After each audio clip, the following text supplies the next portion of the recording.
Trade deal could be signed today. Donald Trump holds great understanding with Xi Jinping. US-China ties in focus. US President Donald Trump hinted at the possibility of a trade deal between US and China. He meets Xi Jinping in South Korea for a high-stakes talk amid looming tariff and trade tensions. When asked by a reporter, Mr. President, do you plan to sign a trade deal today? Trump replied, saying could be. Further making a remark on their ties, he added, we all have a great understanding. Welcome to the Global Affairs Academy. Let's review the meeting between US President Donald Trump and Xi Jinping, the President of China. Meanwhile, when the two leaders sat down for talk, Xi Jinping seemed to strike a conciliatory tone, reading from prepared remarks that pointed to Beijing's apparent desire to manage tensions constructively. Given our different national conditions, we do not always see eye to eye with each other, she said.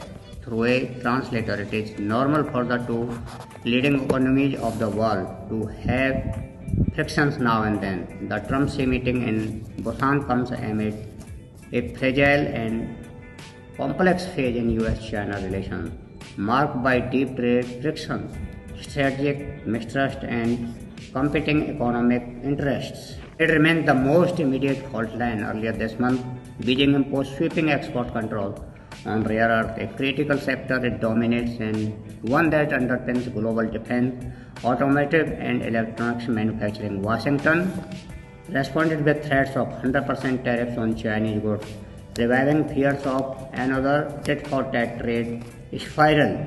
Has since softened his position, acknowledging that such duties are not sustainable and signaling openness to compromise.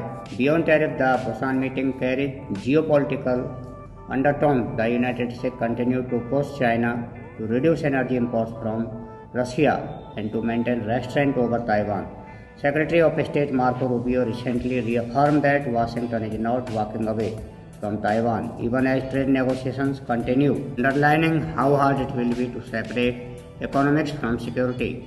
Technology remains another flashpoint. Beijing wants Washington to ease export restrictions on advanced semiconductor chips, vital for AI and high-performance computing. American chipmakers have warned that overzealous curbs could erode US competitiveness. At these strains, both capitals have reason to de-escalate. Trump faces pressure from farmers and manufacturers hit by disrupted supply chains, while China wants stability as it battles slowing growth and a property slump. A breakthrough in Busan could reopen tech trade, restore predictability for global market, and provide political wins for both sides. The question now is whether optimism in Busan translates into an actual deal that resets the tone of one of the world's most consequential economic relationships.